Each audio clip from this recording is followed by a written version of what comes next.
Selamat pagi teman-teman, Shalom. Renungan pagi hari ini berjudul Mengapa engkau begitu takut kehilangan keselamatanmu? Petrus menyangkal bahwa ia mengenal Yesus. Namun, pada saat yang sama, Yesus justru menolak untuk menyerahkan Petrus. Banyak orang tidak pernah menyadari bahwa ketika imam besar berusaha mengungkap identitas murid-murid Yesus, Yesus sama sekali tidak menyebut satupun nama mereka. Petrus sedang berdiri di dekat api unggun ketika ia berkata, "Aku bukan muridnya." Ia cukup dekat untuk mendengar apa yang sedang terjadi di dalam, dan orang-orang mulai mengenalinya. Di dalam, Yesus sedang diinterogasi oleh imam besar mengenai dua hal, murid-muridnya dan ajarannya. Pertanyaan itu bukanlah sekedar rasa ingin tahu.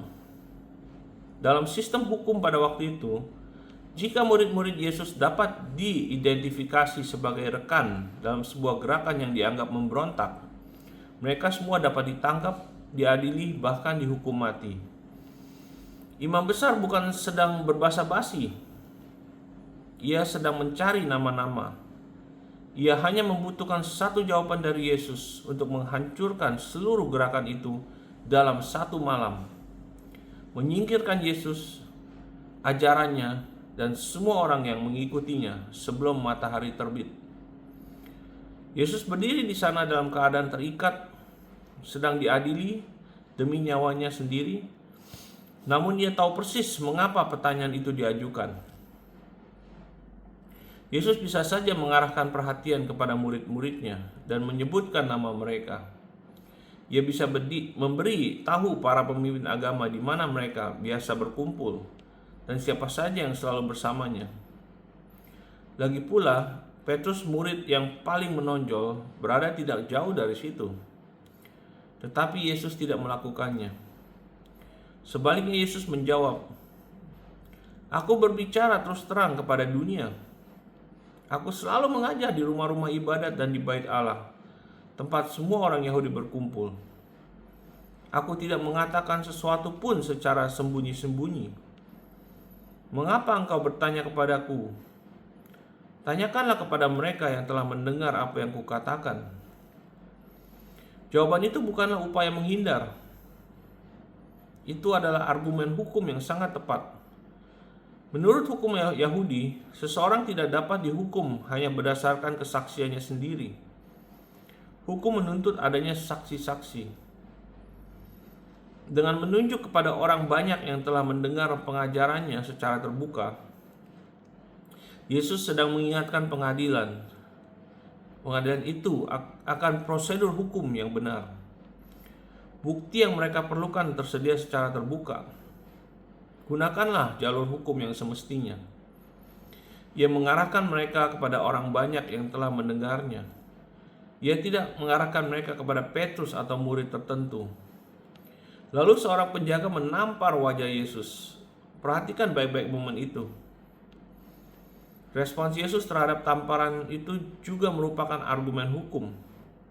Intinya ia berkata, "Jika aku bersalah, tunjukkanlah buktinya.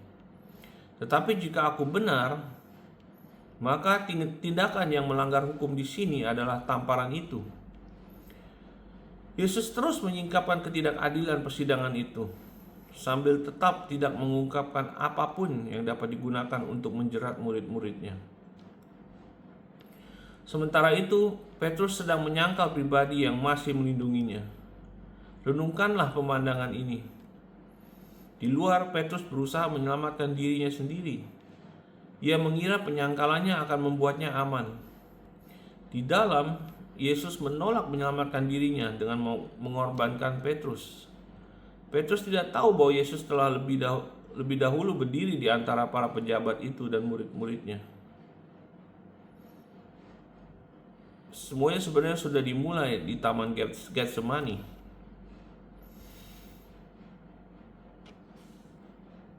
Ketika para prajurit datang untuk menangkap Yesus, ia maju ke depan dan bertanya, "Siapakah yang kamu cari?" Ketika mereka menjawab, "Yesus dari Nazaret," ia berkata, "Akulah dia." Kemudian ia berkata, "Jika aku yang kamu cari, biarkanlah mereka ini pergi." Yesus merundingkan syarat penangkapannya sendiri dengan menjadikan pembebasan murid-muridnya sebagai syarat kerjasamanya. Kini imam besar sedang menanyakan orang-orang yang sama. Sekali lagi Yesus mengarahkan seluruh perhatian kepada dirinya sendiri. Di taman itu Petrus sempat berusaha membela Yesus dengan pedang. Ia memotong telinga hamba imam besar. Wajahnya telah terlihat. Orang-orang mengingat tindakannya. Bahkan salah seorang yang menginterogasinya di dekat api unggun adalah kerabat orang yang telinganya dipotong Petrus. Petrus punya alasan untuk takut, namun ketakutannya mengubahnya. Orang yang pernah berkata, "Aku akan menyerahkan nyawaku bagimu," kini berkata, "Aku bukan muridnya." Petrus memutuskan dirinya dari Yesus sedikit demi sedikit melalui setiap penyangkalan. Tetapi Yesus tidak pernah memutuskan Petrus dari dirinya. Kesetiaan Petrus runtuh di bawah tekanan. Kasih Yesus tidak. Petrus terlalu takut untuk dikaitkan dengan Yesus. Namun Yesus tetap menghadapi bahaya karena Petrus dikaitkan dengannya. Petrus gagal di hadapan surga. Tetapi Yesus tetap berdiri di antara Petrus dan orang-orang yang dapat membinasakannya. Petrus tidak mengetahui apa yang sedang terjadi di dalam. Ia hanya mendengar suara-suara. Mungkin ia mendengar pertanyaan-pertanyaan itu. Mungkin ia mendengar bunyi tamparan itu. Lalu ayam berkokok. Di halaman itu, dua hal dinyatakan. Tekanan menyingkapkan apa yang ada di dalam hati Petrus. Kasih menyingkapkan apa yang ada di dalam hati Yesus. Ketakutan Petrus berkata, "Selamatkan dirimu." Kasih Yesus berkata, "Biarkan mereka pergi." Dengarkanlah suara Roh Kudus, umat Allah. Kita semua tahu bagaimana rasanya berdiri di dekat api unggun Petrus. Ada saat-saat ketika perkataan kita tidak mencerminkan bahwa kita adalah pengikut Yesus. Ada saat-saat ketika ketakutan membuat kita diam. Ada saat-saat ketika kita lebih memilih diterima manusia daripada setia kepada Yesus dan ajarannya. Ada saat-saat ketika kehidupan pribadi kita menyangkal apa yang dahulu pernah kita akui dengan mulut kita. Kita masih mengingat janji-janji yang pernah kita buat kepada Tuhan, sekaligus malam-malam ketika kita melanggarnya. Dan ketika iblis mengingatkan semua itu, ia tidak melakukannya dengan lembut. Ia mengumpulkan semuanya seperti barang bukti, senjata yang diarahkan kepada kita.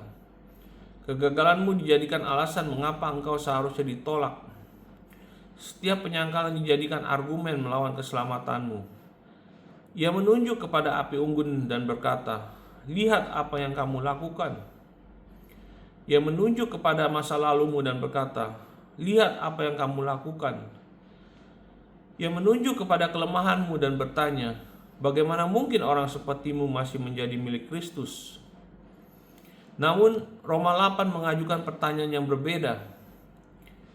Siapakah yang akan menggugat orang-orang pilihan Allah? Jawabannya bukan karena tidak ada bukti kegagalannya. Penyangkalan Petrus itu nyata. Kegagalan itu pun nyata. Namun Allah sendirilah yang membenarkan. Roma 8 ayat 34. Siapakah yang akan menghukum mereka? Kristus Yesus telah mati, bahkan lebih lagi telah dibangkitkan, duduk di sebelah kanan Allah, dan sekarang menjadi pengantara bagi kita. Haleluya. Yesus telah menentukan jawabannya terhadap setiap tuduhan si pendakwa. Ia tidak berdiri di hadapan Bapa dengan berpura-pura bahwa kita tidak pernah gagal. Ia berdiri di sana dengan membawa luka-luka yang telah membayar lunas kegagalan kita. Ketika tuduhan diarahkan kepada kita dan berkata, "Lihat murid itu," Yesus menunjuk kepada dirinya sendiri. Ketika tuduhan berkata, "Lihat penyangkalannya," Yesus menunjuk kepada salib. Ketika tuduhan berkata, "Mereka tidak layak menjadi milikmu," Yesus tidak menjawab dengan menunjuk kepada prestasi rohani kita. Ia menjawab dengan darahnya sendiri. Inilah sebabnya keselamatan kita tidak bergantung pada kuatnya kita memegang Yesus. Pegangan Petrus gagal bahkan sebelum malam itu berakhir. Harapan kita bergantung pada kuatnya Yesus memegang kita. Petrus berkata, "Aku tidak mengenal dia." Namun Yesus tetap mengenal Petrus. Petrus menyangkal bahwa ia milik Yesus, namun Yesus tidak pernah menyangkal bahwa Petrus adalah miliknya. Kokok ayam bukanlah akhir dari kisah Petrus. Itu adalah akhir dari kepercayaan Petrus terhadap dirinya sendiri. Ia tidak akan pernah lagi berkata, "Sekalipun semua orang meninggalkan engkau, aku tidak." Manusia lama itu mati di dekat api unggun. Kini ia tahu bahwa kekuatannya sendiri tidak cukup untuk mempertahankannya. Namun Yesus belum selesai dengan Petrus. Yesus melindunginya di taman. Ia melindunginya saat interogasi berlangsung. Lalu ia memikul kegagalan Petrus ke atas salib dan memakukannya di sana. Wow. Mungkin sampai hari ini engkau masih menatap api unggunmu sendiri. Terus mengingat apa yang pernah engkau katakan, apa yang pernah engkau lakukan, dan menjadi siapa engkau ketika tekanan hidup menghimpitmu. Namun Yesus tidak berdiri di hadapan Bapa sambil bertanya-tanya apakah ia harus tetap mempertahankanmu. Pertanyaan itu telah diselesaikan ketika ia memilih menjadi sasaran bagi kita. Engkau tidak diselamatkan karena catatan hidupmu cukup baik untuk lolos dari setiap tuduhan. Engkau diselamatkan karena Yesus telah berdiri di antara dirimu dan setiap tuduhan itu. Petrus berusaha memisahkan dirinya dari Yesus, tetapi Yesus menolak memisahkan dirinya dari Petrus. Mungkin kisah ini begitu menyakitkan karena selama bertahun-tahun engkau terus menghukum dirimu sendiri atas apa yang terjadi dekat api unggun, tanpa menyadari apa yang sedang Yesus lakukan bagimu di ruang pengadilan. Musuh mengenal sejarahmu, tetapi Yesus memikul luka-lukamu. Si pendakwa mengingat setiap penyangkalanmu, tetapi Yesus mengingat harga yang telah ia bayar. Dan ketika muncul pertanyaan apakah orang sepertimu masih dapat menjadi miliknya, jawabannya tidak datang dari seorang murid yang ketakutan di dekat api unggun. Jawabannya datang dari juru selamat yang terluka, yang menolak menyerahkan muridnya. Kegagalan apa yang selama ini engkau anggap lebih besar daripada darah Yesus? Di bagian mana engkau masih berusaha menyelamatkan dirimu sendiri karena belum menyadari bahwa Kristus telah lebih dahulu membelamu? Apakah engkau telah mengira bahwa tuduhan iblis adalah vonis Allah? Jika perlu menangislah, berserulah kepada Tuhan. Jangan tahan rasa sakit, karena apa yang kau pikir telah hilang ketika mengikuti Yesus. Apakah engkau sungguh percaya Yesus mengorbankan hidupnya dengan sia-sia? Mengapa engkau begitu takut kehilangan keselamatanmu? Padahal Dia yang memegangmu tidak pernah rela melepaskanmu.